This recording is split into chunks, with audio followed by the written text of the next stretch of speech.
back to the College Cinephile. My name is Ethan, and I'm joined today by Justin and Isaiah to do a little bit of a retrospective of Marvel's Black Panther. It's a year old at this point, is one of the most successful movies of all time, and is up for several Oscars this weekend. So we're going to be taking a look back to see if it deserves all the praise, and finally answer the question, Black Panther, does it hold up? So we all know the story of the movie. Right. It's all about T'Challa having to go back and learn what it's like to be a king and a superhero. You had an interesting take about the story that I found interesting. Actually, thank you.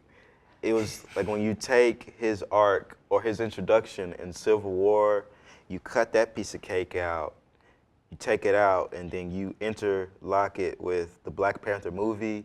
The character arc is almost identical to the Lion King. Yeah. Almost in its entirety. I got you. Which is not a bad thing. Yeah, Lion King's great. Timeless. Shakespearean. Right.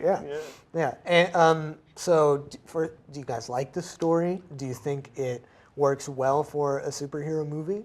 I think it does very well. Yeah, when I first saw it, I loved it. It was really good. Definitely the whole aspect of, he needs to redeem himself and get back the kingdom. We've seen it before, but there's a reason why we've seen it before, because it's such a good story. Yeah. And I think it really works for his character because, yeah, he's the Black Panther and he's got all these powers, but, he's not the person that he's supposed to be yet. He still has, holding on, like if we take the whole arc, Civil War, he has all this anger that he wants to avenge his father, but then he learns to come with compassion. But then now he leans so much on the Wakandan values that he doesn't see how he could be better as a king, bringing in the new ideas with the old. And I think that's definitely one of the strongest parts of the plot, is bringing the old world and the new world together. Because I think definitely something in our own society, that's something that we deal with a lot. And I think they handled it very well. And, it's just that you have the extremist side of Killmonger of I want to bring in the new world, but, I want to bring it in with fire and fury. And, I really liked how T'Challa was no, we can do it. We can find a way to merge together, but we can do it in a peaceful manner.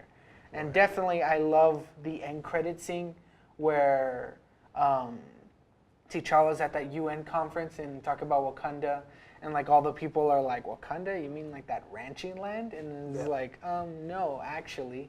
And I think that ending credit scene would have been a better ending to the movie instead of an end credit scene, because I really love that kind of ending for the movie. It definitely wraps up the movie in a nice bow. But yeah, I really like the story. I agree. I mean, we talked about it being up for so many Oscars. The only one that I was shocked, two that were shocked that it wasn't nominated for was adapted screenplay and Michael B. Jordan, because I think that his story arc is a perfect example of how to write a villain in a movie, especially a superhero movie. Right. And there's all of these sort of jokes or whatever about up until Black Panther came out about how the MCU, other than Loki, didn't have any good villains. Right. Whereas I think he blew that out of the water. He's an incredible villain, and you really understand his motivation, and that's kind of what makes a villain good, is that you can almost see yourself siding with them. Right. I think that's also a good part, like Isaiah was talking about, kind of bringing T'Challa back down to earth.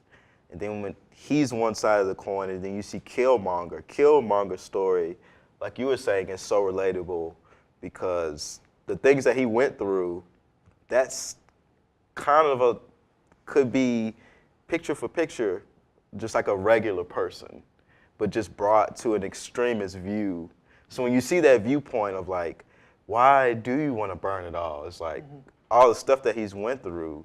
It's logical and illogical at the same time, but. Justin, what are some negatives that you feel about the movie? Because, I mean, it definitely, it's gotten a lot of praise, and there aren't a lot of people talking about kind of the more negative things about the movie. So what are some things that you don't like about it? To be honest with you, there are very few. Yeah. But this is just me and the viewpoint of now. When I watched the film, and we're talking about it, it's a year later, I felt like it was very locked in its time. Like the music that was in it, and one of the things I just remember off the top of my head, like, what are those? It's like, it seemed old at the time, and I was like, I don't really like that.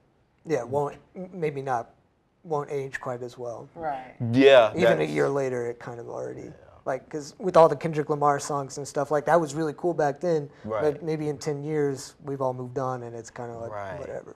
It kind of felt like when we watch older movies and you see the things that you associate with 90s, 80s, 70s, it just felt like they were trying too hard to lock it. It's not like it was a free-flowing thing, like, hey, we're just going to put this out and just let it be what it be. They're like, we need to put this certain thing here. The biggest negative that I've seen in scrolling through the internet and reading reviews, and I'm pretty sure both of you have heard it as well, is the CGI. Yeah. And look, my take on the CGI is that I will agree, there are moments throughout the film where it's weak, and in some moments it's also bad, especially the final fight in the mine. You know, I've read the comment before that, oh, it looks like PS2 cutscene, you know, and it's just like, yeah. And definitely another notable part that I can bring up the top of my head is the tribal fight in the waterfall when he looks up and he sees all the different tribes dancing. Like, it definitely looks like copy and paste type of stuff. But the entire CGI is not bad. Right. Like, the majority of the movie is actually like pretty good, especially the shots of Wakanda. Yeah, because they're not in Africa. Yeah. You believe it. That's all done in a computer. Like, there's just moments that are bad. Yeah. You just notice the bad parts. You don't notice the really good parts. Exactly. Yeah. And one thing that I was thinking over, and I also like got this idea from reading a comment, I don't remember where I read it, but one way to fix the bad CGI in that mine fight of Black Panther versus Killmonger is just don't have them fight in the mine. You know, like, it's not even a very interesting place to fight anyways, because the whole point of the story is that, you know, Killmonger and T'Challa are fighting for the throne, and they're trying to do it in the face of everybody. So then why not have them fight each other at top where everyone else is, where everyone's in view of it? So that, like, you know, it's true of, like, everybody, because the story is about the people of Wakanda. Everyone can see both of their viewpoints as they go at it, and, you know, like, being able to see a debate, not only, like, verbally, but physically, you know, it just, it brings that story home of, like, who should we side with? How should we bring the old and the new together? But when you take Killmonger, T'Challa, and put them all the way away from everybody else in the secluded, very dark, very blue, like, place to fight, you know, it kind of, like, takes away that emotional core. Yeah. And, like, you know, that's just, like, a nitpick thing to, like, you know, fix. But I think, you know, if that was going to be bad CGI from the beginning, just have it up there, you know, and it brings a stronger emotional element. I think if we set out today to answer the question, does Black Panther hold up? I think all three of us would agree that it does. Yeah, we all really like the definitely. movie. Most definitely. But I do think it's important to recognize that it's okay if you don't like it, because there are people out there are genuinely prejudiced people out there who don't want to like it just because it's got an all-black cast in it. You know what I mean? That's true. But then there are the people who just didn't vibe with the movie who are getting called racist just because they don't like it. You know what I mean? Yeah. It's like a double-edged sword. As long as you have issues with the movie and not the color of the people in the movie, I think you're okay. Just, you know, watch what you say. And one quick note to toxic comic book fans out there. We've been wanting a film to be recognized by the Oscar community for a very long time. You know, The Dark Knight, Logan, like, all of these great films have been passed over. And yes, maybe Black Panther isn't the one that you wanted to be recognized. But hey, a superhero comic book film got recognized by the Oscars. And that's really Let's at cool. least be happy about that, you know? Right. Thank you for watching College Cinephile. Yeah, please like and subscribe, and don't forget to watch other videos and let us know what you thought about Black Panther. Does it still hold up after a year? We think so. How about you? Thank you so much.